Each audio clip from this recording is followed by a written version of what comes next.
On this week's Hockey Inside Out, I asked the panel to talk about the most disappointing aspects of the Canadiens this season, but not before I remind them that it's only a 15-minute show.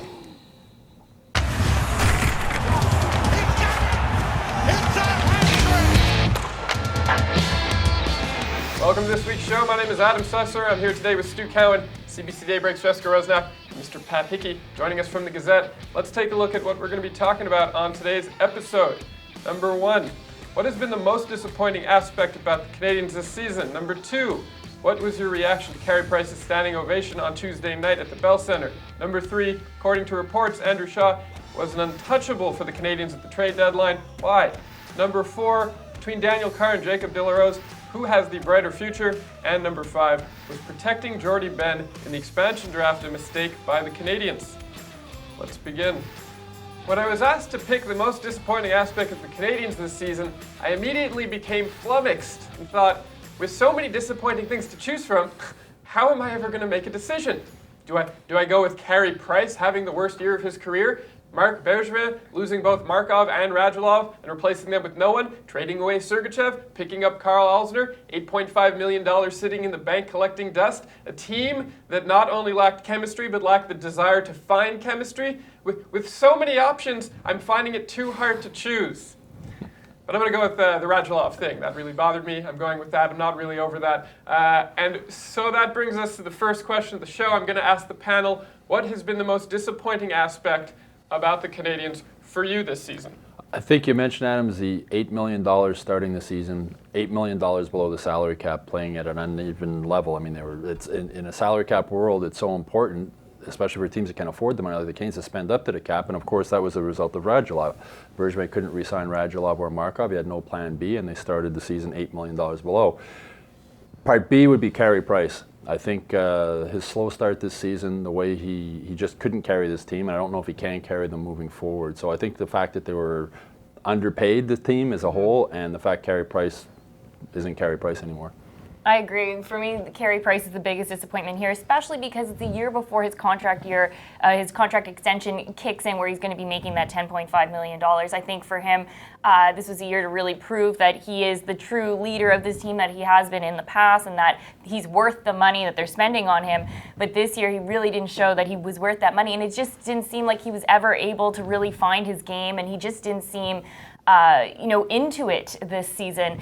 So I think he's someone that's looking forward to the season being over. But I think for someone like him, who's one of the top players on this team, he needs to play like a top player and figure out a way how to do it. Yeah, I think you need a reset from Price. This team for several years now has depended on Price. He's covered up a lot of their mistakes. Depended too much. A lot of the things that they've had go wrong with this team. And, you have a situation, though, that even though Carey Price didn't play well, the team didn't score goals either. I mean, they're 30th in the league in goals scored. They were in a season when scoring was up across the league. The Canadiens went down, but 0.2 of a goal a game. Shut out 12 times. Shut out 12 times. A ton of other games where they only scored one goal. You can't win with an offense like that. They knew going into the season one of the priorities was to improve the offense. They didn't do that. They might have done that if they'd spent some of that $8.5 million. I think the strategy was to stay competitive, get to the trade deadline, have all that money, and that money would have been worth even more at the trade deadline. They didn't get there. They get flummoxed by a bad start. And that was it. Well, I remember I think the first show we did this season, I remember we were talking about what our concerns were. My number one concern was offense, and saying that the team would go as far as Carey Price would carry them, and they did go as far as Carey Price could carry them. I mentioned 12 shutouts, 14 games with one goal, so it's 26 games where the Canadiens goalie had to get a shutout for them to get a win. Wow. But we can all agree that we think that Carey Price will be significantly better next season, even if he's not the old Carey Price, or are some of you even doubtful of that? We can only hope that he is. I think a reset. I think he has to take some time off. I think he has to figure out what went wrong this year. But I think there's always going to be this nagging fear that he's going to get injured again. And that's the biggest problem, that he has shown that he can play to a certain level and he can play very well, but at some point his body breaks down, and I think that's one of the fears that I have. And the chronic fatigue that he had earlier this season, you wonder if that's going to be an ongoing concern going forward also. He's not getting younger. Listen, sometimes I get chronic fatigue. I wish I could not show up to work. I get chronic fatigue watching the Canadiens. Carey Price received a standing ovation on Tuesday night at the Bell Centre because he broke the record for most games played by a Canadiens goalie, passing Jacques Plante. He said to the media afterwards that he really needed that. What's your reaction to that whole thing? I think that was just him being very honest, and it's nice to get honesty from players as well, that he mentioned it when he was asked, why did you really need that? And he basically said it's been an up and down season, and it's nice to know that you still have the support of the fan base, that they don't turn their back on you just because you're having a bad season. And I think it was genuinely something that he really did appreciate to get from the fans. And Carey Price is not necessarily someone who is all that open when he does his interview. So I think it was nice that you did sort of get that personal side of Carey Price in that interview. He was surprisingly honest. And I think it's a case of no matter how famous you are or how much money you have, everybody wants to feel wanted. And these are the same fans who mock cheered him this year during a rough stretch when he made a routine save. He said at the time, I've heard it before, I'll hear it again. So he might have been a little bit surprised by the reaction too. I think maybe he was wondering what the reaction would be. And it was a long standing ovation. And it was loud. It reminded me of a playoff game type of cheer. And the arena wasn't full either. So it wasn't a sellout crowd, but it was a nice moment. I think it was a really nice moment. Canadiens fans showing some respect for what he's done in the past. And as he said, it was something he needed, which is sort of surprising to hear that from a guy like Carey Price who has so much confidence. Before that, he made a couple of big saves early in the game. He stopped a breakaway. It was still 0-0. He gave up 5 goals. I think there were a couple that he was let down by his defense. There was one really horrendous goal that he should have stopped. But it's one of those things that, I think it's a record that they put it up there. To put it in perspective, though, he's 4th on the list of guys who wins. And the 3 guys ahead of him, Plante is way ahead of him, Dryden and Patrick Waugh, who's offered their congratulations last night. So I think that I would have felt a lot better if they were celebrating the most wins in a Canadiens uniform. He may get that, I'm sure. He should get that with 8 more seasons. Yeah. But I think you had to put that into perspective. Just playing a lot of games just means you've been around for a while. Well, the other 3 guys also all won Stanley Cups, and Carey Price has a losing record in the playoffs. That's right. They won Stanley Cups, and they're all in the Hall of Fame. Yeah, well, he's got 8 more shots, I guess. According to reports, Andrew Shaw was an untouchable for the Canadiens during the trade deadline. Why do you think that was? 2 reasons, I think. The Chicago Blackhawks connection with Marc Bergevin and the fact Marc Bergevin refuses to ever admit he made a mistake. I bet you he's in the Bergies Buddies Facebook group. I would imagine he is. He's the administrator of it. He was the character guy that Bergevin wanted to get, that Chicago connection that he has. He's the type of player that Marc Bergevin loves, but it's more of the old NHL than the new NHL. I mean, Andrew Shaw gives everything he has every shift. I like Andrew Shaw as a player. I like get along with him well as a guy in the room and that.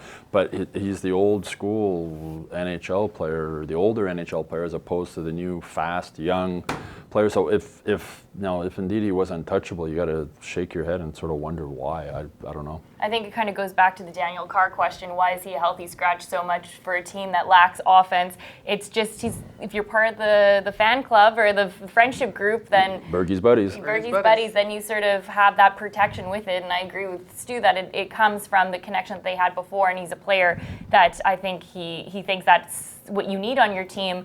But to make him untouchable, it doesn't make any sense. They already have several players that way. Brendan Gallagher is the one that comes to mind. Paul Byron is like that, as far as competitiveness and things like that. But those guys also produce. I think there was a feeling that Andrew Shaw was going to produce more, and he's just not in that role to do that. I know I can see where they think he's valuable. I certainly wouldn't put him as an untouchable. No, I think one of the reasons Brendan Gallagher's had such a successful season is that Andrew Shaw was out for so long, because Andrew Shaw took a lot of Brendan Gallagher's ice time away from him last year, power play, etc. So it goes like, as Pat said, I mean, Brendan Gallagher and Shaw are similar type of players, but I'd take Brendan Gallagher over Andrew Shaw. Daniel Carr and Jacob de la Rose are both set to become restricted free agents this summer. Out of the two, which one do you think has the brighter future in the NHL? I would say Jacob de la Rose. I think that Daniel Carr can produce more, but I think that de la Rose is younger. He's got, if he can turn things around, he's only 22 years old. If he can build on what he's done the last couple of weeks, he might be a good player. Yeah, I think de la Rose has a brighter future with the Canadiens. I think Shaw's gonna, Daniel Carr is going to go somewhere else, and I think he might be more successful somewhere else than he was with the Canadiens. Like a lot of players who left the Canadiens, I think what I keep doing, Daniel Carr has a little bit of Brendan Gallagher in him and plays a similar style. And I think if he's given an opportunity to get more ice time and more used in better offensive situations, I think he can produce more. I think with Jacob de la Rose, he's one of those big guys who can skate, and they see so much potential in him. And in his defense, he has played much better since Thomas Plekanec left for Toronto when he got more ice time. So I think with the Canadiens, Jacob de la Rose has a brighter future, and as Pat said, he's younger also, but Daniel Carr, I think if he gets put in a right situation, he'll have a chance to succeed offensively. The thing you have to be worried about in de la Rose is it because he's playing with better players now, and they're making him better, and he has to be in a situation where he has to make other guys better. If he goes back to third or fourth line, we may see the progress just disappear. Yeah. It's hard to say just because of the situation that they're in right now that Daniel Carr, I don't think, is necessarily getting the opportunities that he needs, but I think when it comes, I just think Jacob de la Rose will probably be a little bit better with it just because of size-wise and just if he can keep improving, hopefully not just because of the players that he's playing with, he just seems to have a little bit of a better future. He's a little bit bigger guy and can play better defensively. The game should come a little easier to de la Rose because he's a better skater. I mean, Daniel Carr has to really work. His skating's not fantastic. He has to work harder to get the places than de la Rose does, but he's willing to work hard. Well, Daniel Carr's relatively proven. I value that more in a player. He's a real heart guy, and he's proved a lot considering it looks like someone in the organization doesn't like him. So if he goes somewhere else, I think...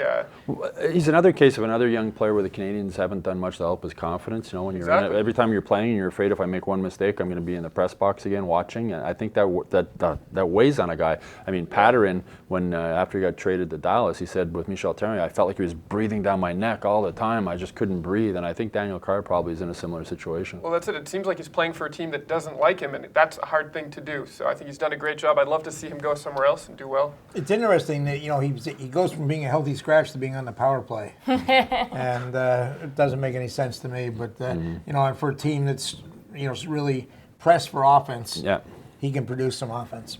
One of the players the Canadiens opted to protect during last year's expansion draft was Jordie Benn. A year into that move, do you think that was a mistake? Jordie Benn looked good last season after he came here, and I think he might have been playing over his head. With a trade, you come to a new team and you play. I mean, he was a guy who was never drafted in the NHL. He's had to work hard to get where he was. It was a case between Beaulieu and him, and Beaulieu has shown I always wondered, I thought Beaulieu would do better when he got out of Montreal, and he didn't. I mean, he's shown in Buffalo that he's just not that good of a player. He's not that smart of a player. He's not smart enough. His hockey IQ is not smart enough to play in the NHL. He has all the talent in the world.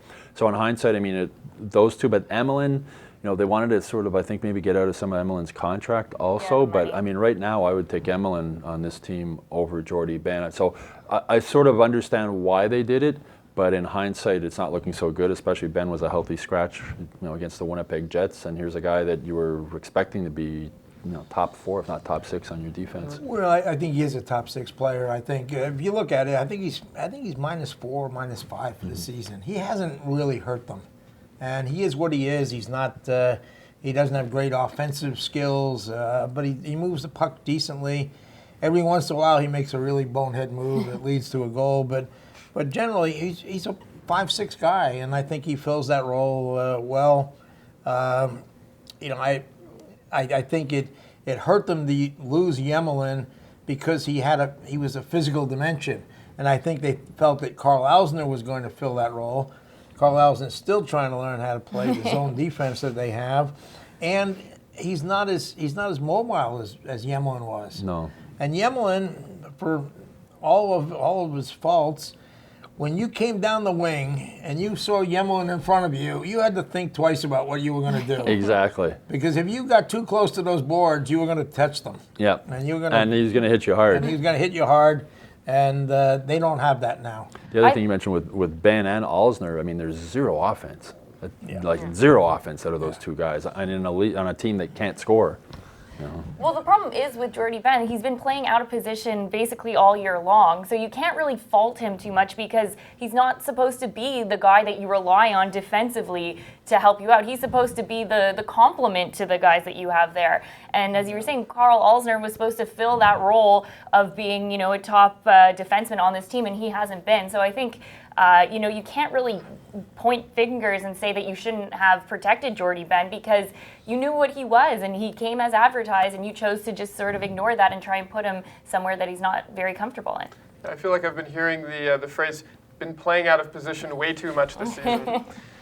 That is our show. We want to thank you all for tuning in. Before we wrap up, I want to let you guys know that we're having an HIO staff party downtown this Saturday night at McLean's Pub. It's actually a comedy show as well. I'll be performing there with a bunch of other very funny comics. I believe some cast members will be there, sticking around after the show for some drinks, so come by. We'd love to see you there. Go to www.mtlcomedyclub.com if you want to buy tickets to the show. Come and have fun. This week's question for you guys is, what has been the most disappointing aspect about the Canadiens for you this season? Let us know in the comments section on YouTube and the Gazette. My name is Adam Susser, and we'll see you back here for the final show of the season next Thursday.